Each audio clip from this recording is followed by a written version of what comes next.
Welcome to Master Your Merger, the podcast for leaders navigating the people side of mergers and acquisitions. Each week, your host Klint Kendrick talks with deal makers, HR leaders, and integration experts to uncover what really works when it comes to people, culture, and performance during a deal. From retaining top talent to aligning leadership, you'll hear real stories and actionable insights from the people doing the work, all designed to help you make your merger work. If you're leading through M&A, this is your weekly playbook.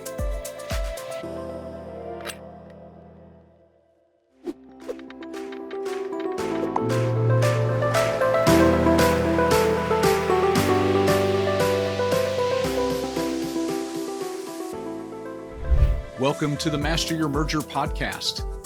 My guest today is Dina Lynch Eisenberg, a lawyer, mediator, and certified Ombuds whose professional journey is marked by innovation and a deep commitment to positive change.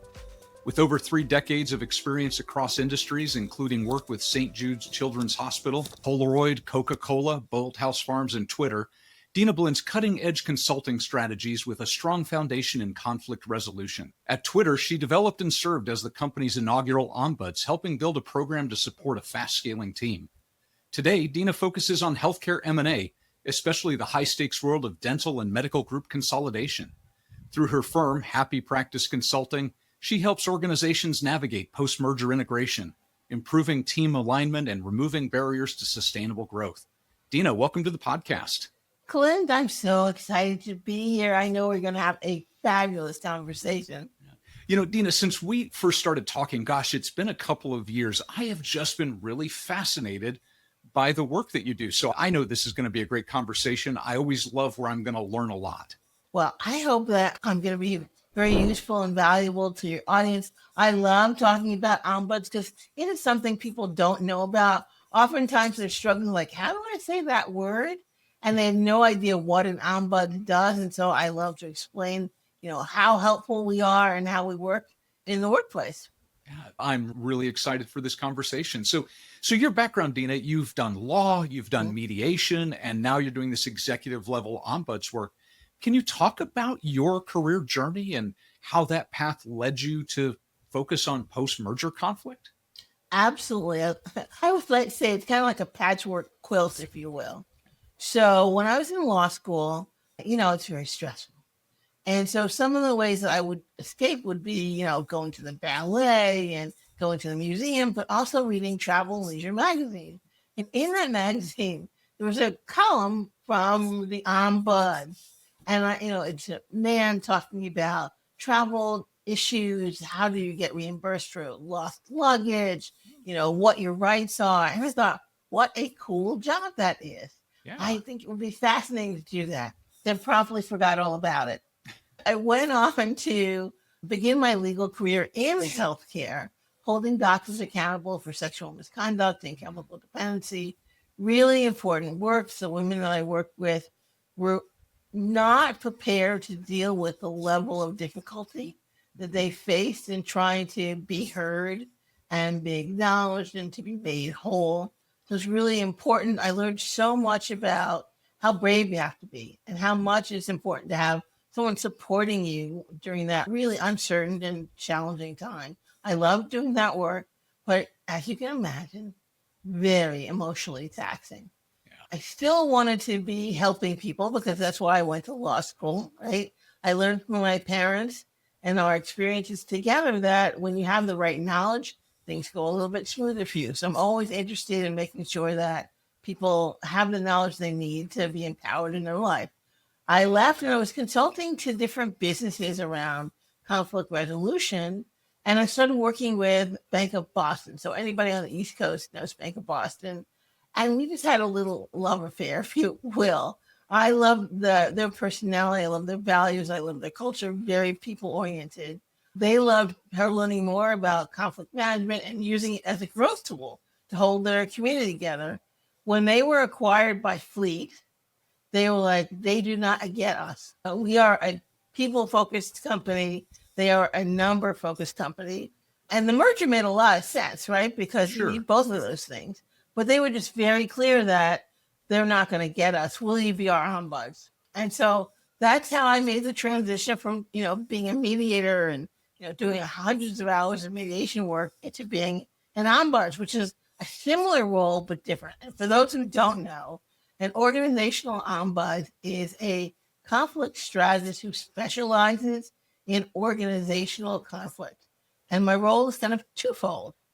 On one hand, I'm really working with the employee community, and the goal is to give them a safe, independent, neutral space that's confidential where they can say whatever.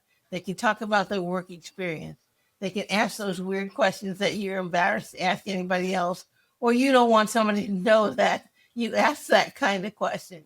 You can share ideas and get resources, right? So spending so much time with the employee base means that I have lots of information and knowledge about where things are sticking, what policies are problematic, who in the organization might need a little more help to fit in. And I bring that information to senior leadership so they get an early warning system. These are the things that you want to think about. They get to do long-term planning. If you're planning on doing these initiatives, here's how your population might think about that. So the ombuds role, I kind of like to think of as a beacon and an amplifier, right? We hope that businesses stay on course to where they say they want to go. And you know as well as I do that sometimes those two things are different. And we're an amplifier. We make sure that everybody's voice gets heard. It's fantastic. So Dina, right now you live in a world of healthcare roll-ups. And so, when I think about what you shared about making sure that people feel heard and seen and respected, how does the roll-up model create unique people challenges when these medical and dental practices are coming together? And you mentioned that you've worked in banking, you've worked in technology, you've worked in other industries. So do you see similar dynamics beyond healthcare? Absolutely. So I think the problem with roll-ups is that I don't think folks recognize that when you roll up, you are not just acquiring a company, you are inheriting however many personalities, identities, opinions across that organization that now are yours. You really need to step back and plan for that, right? Particularly if you want to get the full potential of the value of the merger, which everybody says they want, but there seems to be a little bit of a lack of planning to get that done. I tend to think of an integration as, a marathon, right?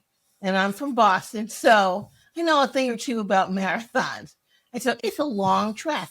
You're going uphill, you're going downhill. Sometimes you're feeling great, other times not so much. And really the thing is that you want to block out the distractions so you can get to the goal at the end, which is the finish line. Most times when I see leaders going into integration, they think of it as a sprint, right? Quick, we're not spending any time during the letter of intent to really dive into the culture because we don't have time for that. And at the back end, we're not spending a lot of time diving into the culture because we got to get going. And so that lack of attention causes conflict. That conflict is expensive, so expensive. I don't think people recognize because it doesn't necessarily show up on the balance sheet or the spreadsheet when you're having those conflicts, but employees tend to spend about 2 hours a week dealing with unresolved conflict with their colleagues. The hygienist is in a little beef with the assistant, things that are not going as well. That adds up per employee to $3,200 a year. That's just sort of slipping out the door, just silently draining out the back door. You want to make sure when you're doing a roll-up, that's something you can actually take care of, right? You can pay more attention to the people and making the shift. One thing that happens in the transition is that we think of it as a financial experience. Right. It's actually a people experience. People are mourning the life they had, right? Because as humans, we're all about predictability, right? We like safety, and we get safety from knowing what's going to happen. And when you scoop up a new team and acquire them, they don't know what's going to happen. Their emotions go through the roof. In fact, there's a study that says that losing your job is one of the top 5 most stressful things. Well, social scientists will tell us that when we are overly stressed, we lose the ability to think. Right. to actually process information clearly. Now think about that. You are buying a business and you're buying the people who are the largest, best asset you have for growing it. And at the same time, you're confusing them, you're stressing them, so they're likely to make mistakes. Right. So really, I think the problem with roll-ups is that there's not enough attention paid to the people. And, that's an ongoing challenge. It's not a new one. Yeah. And that post, we're really not adding, I'm just going to say it, Clint, because I've said it so many times before, not adding an ombuds to the integration team so that person can manage that particular part. It feels like an integration team, somebody's thinking about culture, but it's not their top priority. When you add ombuds to the team, it is their top priority, period. I think that it's really interesting, and I think we'll talk about this in a couple minutes because I definitely want to come back to the team makeup piece. But for a second, I would love to talk about the value, right? So I talk a lot about the value gap, which is the difference between what you expect to get out of your deal and what you actually get. And we know that 80% of deals do not deliver their promised value. And you and I are both completely aligned. It's because of the people issues that come into play. Quantifying just the conflict at $3,200 a year, it seems to me like if I get a 10-person dental practice, that's 32 grand just on the average that I'm spending. And not to mention the productivity dip that comes or the errors that get made. I've had pretty extensive dental work done, and I just can't imagine being a patient if I've got the hygienist and the dentist arguing with each other. Like, what a terrible experience. So in addition to the dollar value that's lost, I'm not coming back as a patient if I can't trust you. I'm in a pretty vulnerable spot when you're digging around in my mouth. So it just makes financial sense to focus. And yet that 80% failure rate tells me that we don't. So that leads me to wonder, when you look at integrations and you look at the team dynamics and bringing leaders along, what are some of the early warning signs that you see that it's going to go sideways and start digging into the profits that companies are expecting to make from their deals? Yeah, it's good to know that there are always warning signs. The thing is that most people aren't looking for them. But the simplest one that comes to mind right away is the us and them dynamic.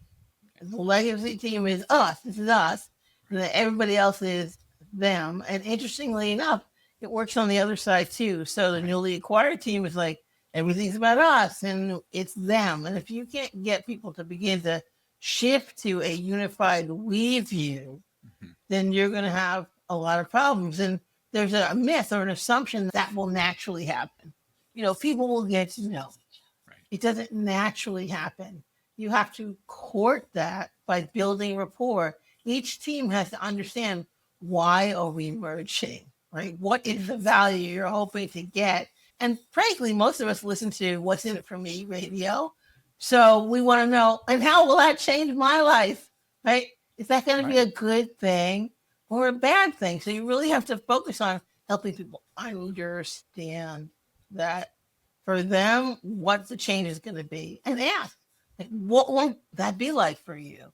Because our teams have a lot of knowledge and wisdom that they could be sharing about how to get through a transition a lot easier. We don't ask. Yeah. That listening is so important. So when you work with leaders that are under pressure, when we think about leaders being that conduit between, say, the buy side and the sell side, they tend to have more influence. I know that when I'm doing a large transaction, I'll definitely talk to any employee who comes to me, but I seldom have time to go reach out, especially if we're picking up couple hundred people. And I've done multi-thousand person deals. I can't, as an HR leader, go out and talk to everybody. I'm really relying on those leaders. So when you see leaders under pressure and you're relying on them to help smooth things out, you're relying on them to help raise things up, what distinguishes those leaders who can help keep their teams grounded and intact versus those leaders that struggle? Great question. I love that. Thanks. So I think one thing that comes to mind is the leaders have a certain level of self-awareness and a high, right? They recognize that there's going to be some emotional turmoil, not just for their team, but for them, right? Mm-hmm. The sale event is emotional and brings up challenges for them that they need to manage and get to a balanced place with before they're engaging with their team. Because if energetically you're thinking one thing, but your mouth is saying something else, everybody has great radar. They're going to sort of pick that up. So first, I see that grounded leaders get themselves focused on what they need to do to make it a positive experience for the rest of the team. Second, transparency, right? And I don't mean, and I'm laughing because some people, when I say transparency, they just like word vomit. They just say everything. And what I'm really saying, what I mean transparent is help people understand the rationale and thinking behind the things that you're doing. If you have questions and you're not quite certain, say I have questions and I'm not quite certain. If you empathize, which I hope, because this is one of the things that grounded leaders do so well, they empathize with their team. Right? It's still going to happen, but people need to know that you understand how they feel about it. And maybe you even share those feelings. You're anxious about what's going to happen. Guess what? I'm anxious too, but I know all of you. And I know that together we're going to work to create something magical. That's the kind of messaging that helps people stay on board, stay connected, and stay open to the changes that are going to come. So, I want you to settle yourself. I want you to be transparent. I want you to be empathetic. And if that's not something you're used to doing, practice. Yeah, it's such a good point, though. I think about corporate America, and I know that Western culture in general, we do a really great job of talking about what you think and what you do. We're not so good in the feelings area. And so it seems to me that the leaders I've worked with that are open to talking about their feelings just get much better results because it gives their team permission to talk about their feelings. Exactly. And I don't know about you, Dina, but my feelings don't turn off when I get into the office. I don't suddenly become a robot. No, that's so true. One of the things I talk to is about doing, when you're doing the morning huddle, to do the weather report. And people laugh like, what's that? And it's like, it's an easy way for your team to tell you how they're feeling, right? Because we all see the weather report. We know what that is. And someone could say like, today is a tough merger day for me because I'm feeling kind of stormy with a chance of clouds. Yeah. I might actually cry later. And having that insight in the huddle means that everybody else was like, okay, this is somebody we need to be a little bit more careful with today. Maybe Susan's not going to be patient-facing today because she's cloudy. Maybe we're going to have her do some stuff in the back, right? Yeah. That just talking about those kinds of emotions and being used to it and not judging people is significant in terms of engagement and connection and productivity. Yeah, I love that. I think back to the pandemic, right? And we were all so empathetic during that time. We had permission to have our feelings. Yeah. And I'm really hoping that stays in our collective corporate culture where we can talk about our emotional well-being and we can have honest discussions about how we're actually doing. I know mental health and well-being continue to surface in my circle, and I'm so grateful for that. Same here. I see it a lot in my docket. And, you're right. During the pandemic, it was easier because we were experiencing this unexpected, traumatic experience together to talk about our feelings. Now, post, I think we have rolled back a little bit. We're a little bit more guarded, not open to saying. But I think because we're in such a interesting time in the country, people have lots of emotions and they need to express them one way or another. So if you're a leader, you need to just be opening up to that. Everybody in your organization, and I'm going to be a blanket statement, but I'm going to make it, is dealing with something on an emotional level. Everybody is having a mental health issue. There's no one I know who's not having something. Right. A few moments ago, you mentioned practice, right? Practice these conflict conversations, practice these emotional conversations. And, it wouldn't be a conversation in 2025 if we didn't talk about AI, which is another thing that's causing some emotional disruption, right? Yeah. It's a tool. Is it going to be great, or are we going to end up in the Terminator franchise, right? But you have built out a product called Talkola, which is an AI-powered practice gym. So what are you hoping that will help leaders do? I love the term practice gym, by the way. So tell me a little bit about that and how that can help leaders practice and build that conflict fluency. Oh, thank you for asking. I love talking about it. The idea came about because I was working with an organization and having some challenges, and the HR person said to me, I'm going to do a mediation later today. And I just want to get a couple of tips from you. Okay. And in my mind, I'm thinking, later today and tips? What are you thinking, woman? We need a little more time to just, talk about this.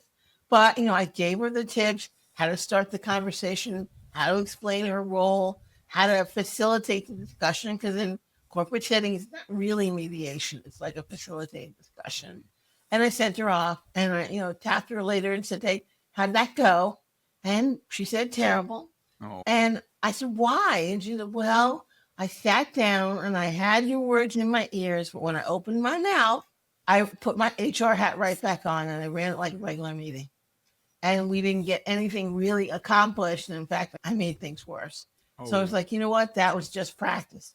If she'd been had an ability to practice the conversation, it would have been a lot better. So I thought, okay, I like technology. I'm going to create a practice gym where you can go in and focus on getting conflict ready, because oftentimes we behave badly in conflict just because we're unpracticed. It's unexpected. We're caught off guard, so we default to our natural setting. And the gym really gives you a chance to default to something else because your muscles are trained. You know how to communicate because the practice gym helps you really focus on the conversation. It's so cool because you start the conversation, it responds back to you. It responds to what you say. So if you're maybe not as empathetic as you should be, the gym will let you know by its response, and it'll give you a little tip, like try doing this. So it's really about just getting comfortable and getting into the conversations. We're up and running, and we're going to be open for some test stuff in a couple of weeks. So maybe later we'll talk about the wait list. Oh, but that's fantastic. the gym. Well, and what we'll do for folks that are interested, Dina, we'll go ahead and get a link from you and we'll put that in the show notes so folks can go check it out when they hear the episode, if they'd like to give it a go. So we talked a little bit about leaders a bit ago and how, right, wrong, or indifferent organizations tend to run top down. But what I'm hearing you say is a lot of the conflict happens on the ground, right? It happens with your front line, your customer facing people, your folks that are doing the work. And candidly, in my opinion, drive most of the value of most M&A deals. So when those frontline employees experience conflict, what does that look like? Ooh, my mind's gone all over the place. I'm like, let's talk about this.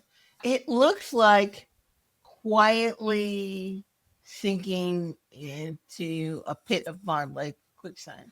People are hurt. They don't know how to express their hurt. They act out in behaviors that are unhelpful. So maybe there's bullying, or there's gossiping, or there's, freezing somebody out. And you can't get past that unless you're sort of talking about it. But at the same time, we're told, don't talk about things that are bothering you at work. Right. Even though we've had the message of bring yourself to work so many times, when we actually do that, it's not supported, right? So I think having some system, some conflict resolution system in place is important for every single organization. People need to understand what the expectation is if you're in difficulty with someone else. Because most of the time we think of conflict as a bad thing. It's actually quite neutral. It's not good or bad. How you manage it is where you get the indication that you're going to have a positive response or a negative response. So first, just getting people to agree that at some point we will be in conflict with each other. And this is what it looks like when we, as a team, as a community, this is how I'm expecting you to act. So leadership needs to set those boundaries and say, hey, I'm expecting you to have conversations at the lowest level possible. That's where people are most powerful. You and I, Klint, sitting down to have a conversation about something we disagree about is the most powerful we're going to get. If we have to go to the office manager and she has to settle it, we have both said we don't have the ability to do that, and we need you to do it. That means she has to stop what she's doing to figure it out with us. That, it's just a waste of time. It's a waste of energy. And it sets up bad dynamics, right? Because the office manager will have an opinion. She'll think one person's right over the other one. Then those kinds of things remain. We have long-lasting opinions of people that don't change. Then you start getting this really entrenched behavior. And so really I'm thinking at every level. We're going to be encouraging people to kindly, gently, with empathy and respect, say when they disagree, say clearly what they need, be in a focused mindset where you're like, there is a solution. We will work together to find it and then agree to use it. Yeah. I mean, I just, as you're talking, I just think about how quickly things could spiral out of control and you end up with especially in a small, more intimate setting, like a small practice that's got maybe a dozen people in it. Wow, how quickly that could become toxic without some sort of education or, intervention Exactly. that helps people learn how to de-escalate and get things managed. Absolutely. I've seen mobbing quite a bit, and it is terrible because it's so insidious. And the problem with it is that it's one or two employees who decide that somebody else needs to go, and others might not agree, but because they need to feel safe, they will acquiesce and go along because, like, hey, I noticed you pointed out those people and you're targeting them. I could be next. I'm not afraid of that person or upset by that person, but I'm going to go along with this bad behavior because I don't want you to be thinking that about me or, point me as a target. It just really deteriorates the entire culture and morale when you have mobbing happening. Yeah. That's something you have to stop right away. And you need to bring somebody in from outside to do that. So this is probably a really good segue. So a lot of firms, they've got HR, right? They've got a legal partner. What makes Ombuds work different? And why is the neutrality that you've mentioned so powerful when working on conflict, and especially conflict during the post-merger integration phase? Can I tell you, if I had a nickel for every time somebody said, what is the difference and why do we need you? Yeah. I'm pretty wealthy by now. The short answer is that HR was devised and created to be the administrative and the compliance arm of organization to handle the paperwork of having employees. Never was HR intended to be the people function, meaning we're helping people develop and grow. That's something that established later. So initially, the mandate of HR is protect my company from things that happen. That puts them on the formal side of the house. So a good example of that is if an employee comes in and says, I'm being harassed, the HR person has a pretty strict path they need to follow of actions to deal with that, right? So that's the formal side of the house. Ombuds is the informal side of the house. Kind of think of it as things that are in the gray area, sticky kind of issues. HR has a certain reporting around confidentiality, just not, right? When you tell an ombud something, you say, I want this to be confidential, unless you're telling them that you're going to hurt yourself or hurt somebody else. As ombuds, I have no ability to share what you say because I am constrained by the code of ethics, by the International Ombuds Association, right? So there's a big difference. Oftentimes people will come to me as the ombuds to prepare for a conversation with HR or with somebody else, right? Mm-hmm. If you're a manager and maybe having difficult conversations is not your best thing, but you have to have one, are you going to go to your manager or the HR manager and say, I don't know how to do this? No. You really want someone you can go to say, I don't know how to do this. Can it teach me and not have a consequence? That's really when I love it. When managers say, I want to be better, but I don't necessarily want everybody to know that I don't have this skill in hand. Yeah. But it just feels like a safe place to have those conversations. I was in New York City a couple of weeks ago, and all over the subway were signs for a law firm that specialized in employment conflict. And I didn't really care for the signs. It was like HR lies. Like that was the slogan. Hear that would not be your favorite thing. Yeah, not my favorite thing because that's just not my character. I mean, and not the character of most of the people in HR that I know. We get into it because we genuinely care for people. But a lot of the time, you're right. We are limited. Corporations have been cutting HR heads. I have a whole soapbox on this that we can get into when people are more interested in that kind of soapbox. But HR teams have been decimated in the pursuit of profits. And so a lot of times we don't even have the bandwidth to have the kinds of conversations you're talking about. I'm thinking about, what that would do to my day if all of a sudden I had, a couple of managers that needed me to help with an intervention. It would keep me from doing other parts of my job. Not that I wouldn't want to, but it just would be really difficult. So I can definitely see where having an ombuds, somebody really trained in those conversations, could make a big difference. We are great helpmates, I like to say, for HR, because as you rightly point out, we expand capacity. And here's a question, like, who cares for HR in the organization? There's no mechanism for that. So having an ombuds means that HR people have someone to go to say, I'm frustrated. I need some help. I need my leadership to understand what I'm preparing for them and sharing with them. How do I get that to happen? And the ombuds can coach HR teams through that. So can you give me an example? Can you walk me through, Dina, a time when you had an acquisition, something was kind of wonky, and you came in and had a conversation? Just really help ground our listeners into what does this look like day to day? Absolutely. This is my favorite story to tell. It's the biggest one. So there's an organization that had some interest from an acquirer, and this was an unusual acquirer because they needed a cultural due diligence before their letter of intent. I already like them. And they said, hey, you know what? We love you. We love what you're doing, but you guys have a hot mess for a culture. We do not want to inherit that. So we're going to give you a year to get things in shape. We'll come back and see how you're doing. And if things are better, we'll talk terms. Well, they were like, we have no idea what to do. And they were referred to me as an Ombuds client. And so I went in and, true enough, it was a mess. They had formed as a company based on prior relationships, right? So there was a certain amount of leeway, allowance that certain people got. There's a certain amount of strictness that other people got. They thought of themselves as a family. And, I never like to hear that because that's not what companies are about. But they thought of themselves as a family. And they had some of those problems you find in families when siblings don't get along. So we're able to go in and do an intelligent briefing with them, suss out, what were the hot spots where they were having real problems, and then give them a sprint, an ombuds sprint. And this was a longer. Usually my sprints happen in 14 days or 6 weeks. They did a 9-month sprint. Wow.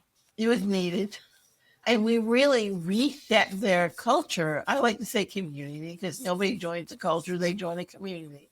We reset their community so they reestablish clear relationships. Like it wasn't mom and dad anymore. It's like, right. Okay, it's the president and this is the CFO. And they really got to learn how to, in the moment, say what was bothering them and work together on a solution, which was great. 9 months later, the company comes back just to check, hey, how are you doing? And they were doing so much better. They were acquired for $18 million. Fantastic. And I felt like, I was just beaming because they were so happy and proud of themselves. They got themselves out of that hole. They had new relationships. They had great new opportunities they were going to be able to take advantage of because they paid attention to how they interacted with each other. And so always I point to that one to say, if you're looking to be acquired, it actually matters what your culture is like. It will derail the deal. You won't get the math. The math won't be mathing if you actually don't spend some amount of time thinking about matching cultures, thinking about, do we really fit with each other? And then helping people understand and transition. I call it the trust bridge from we're A, we're B to we are collectively E. It's a brand new organization. That's great. So you mentioned an ombuds sprint. So I think you talked about typically 14 days or 6 weeks. What's an ombuds sprint? And is there something magical about 2 weeks? Is there something magical about 6 weeks? How does that work? Yeah. So an ombuds sprint is the opportunity to have the ombuds come in for a 2-week period and act in its role. So providing everybody with that safe space to talk about things, really exploring the culture and figuring out those hot spots. And it's particularly important because, right after a transition, that's first 14 days. That's really when people are deciding it's a yay or a nay. Right. Am I staying? Am I going? Yep. It's the yay or nay. And that's when you want to have people have that ability to ask those questions that they want to ask, to vent, which is so very important. You need to have that safety release valve So that's why the 2 weeks is important, because you can easily just slip that into the integration plan and let people know we're going to support you through the 2 weeks. Yeah. For folks where it's a little bit more complex, the organization is a lot larger, then 6 weeks is really the right amount of time. Okay. Because one, it takes people a little bit of time to really accept the ombuds role.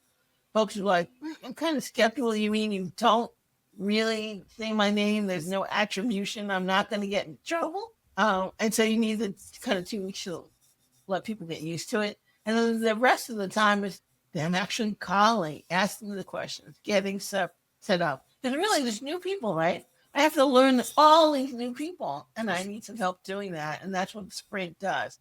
It gives the community a chance to take a deep breath, say what it needs to, and begin its transition from mourning into the new state. For leadership, the sprint gives them a chance to actually, maybe for the first time, look at what the culture is, figure out where they need to mend things or change things, and hopefully, if I have a good influence on them, decide that they're going to institute some systems and policies so they're always in communication and feedback. I can't say it enough. Like when somebody complains, that's a gift, right? Because nobody has to complain out loud. We all vote with our feet about things. Target found that out real fast. And so you want people to feel like they can complain or talk about things that they need to see change, because that's trust, really. They're giving you their trust, telling you because they trust that you, one, will hear them, two, take them seriously, and three, take action. And the sprint gives people the opportunity to do that. Oh, that's great. Well, Dina, we are close to the end of our time together. This has been a really fascinating conversation. Where can folks go to learn more about your work? I love to talk about Ombuds work. And so folks can find me on LinkedIn for sure. Please DM and connect with me. You can certainly go to my website, Happy Practice Consulting. And by the time this comes out, you will be able to go to Talkola.com and look at the gym. I just want to say one other thing about the gym that I forgot to mention earlier. It's kind of a weird name, and I want to explain where it came from. So Please. Talkola came from Crayola, and maybe I'm dating myself, but I remember the box of 64 Crayola crayons, all the different colors. Yeah. And for me, that reminds me around communicating, right? All the crayons do the same thing. They all color. We all communicate, but we do it in different ways, right? So I wanted to express to people that there's not just one way to communicate. There's lots of different ways and flavors and shades to it. And so that's why Crayola led to Talkola. I love that so much. That's such a fantastic analogy.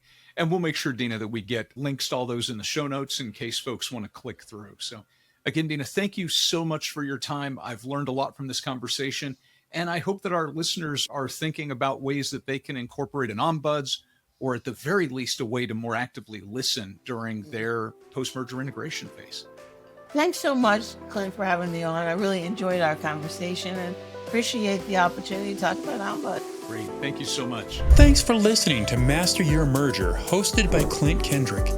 Be sure to follow or subscribe so you never miss an episode. And if you found this valuable, share it with someone leading through a deal. To explore toolkits, resources, and upcoming programs, including our free roundtables, visit masteryourmerger.com. We'll see you next time.